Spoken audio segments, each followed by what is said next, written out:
Welcome, the great collaboration and all of its new friends. This is a brand new series where we're going to stand still for 4 weeks in one particular story coming out of the Gospel book of Mark. But I don't want to call it a book today. I want to call it a letter, because it was actually a letter written by Mark. A letter that you wrote for your girlfriend or your boyfriend maybe, but it was literally written down, a story of his perception of who Jesus was. And the reason he needed to write this letter was because people started to forget about the stories who Jesus actually was. Think about it. Jesus' ministry happened when Jesus was at the age of around 30.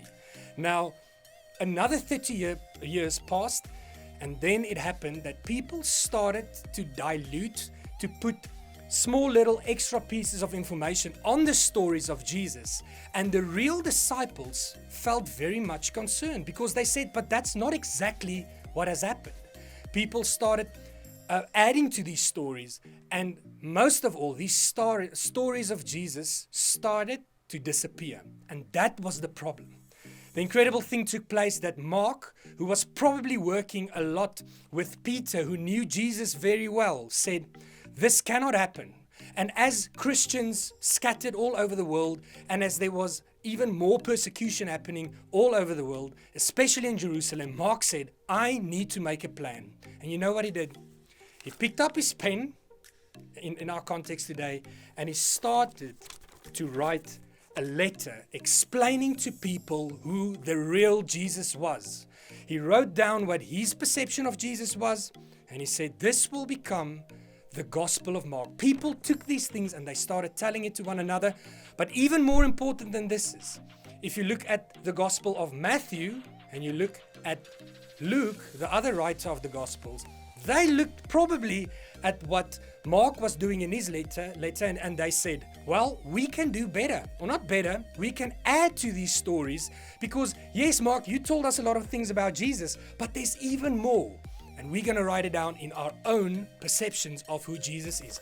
Do you understand today the importance of this one letter that Mark wrote down of his perception of who Jesus is? May this letter inspire you.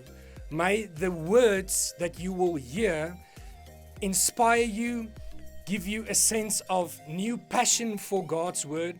And may you see the very important work that Mark did with his life when he said, I cannot just continue as normal. I need to do something because people are forgetting the words of who Jesus really was. And therefore, he wrote a letter, and he called the letter the Gospel of Mark. Jesus and his disciples came to Bethsaida. Some people brought a blind man to him and begged Jesus to give him a healing touch. Taking him by the hand, Jesus led him out of the village. He put spit in the man's eyes, laid hands on him and asked, do you see anything? He looked up. I see people. They look like walking trees. So Jesus laid hands on his eyes again. The man looked hard and realized that he had recovered perfect sight, and he saw everything clearly.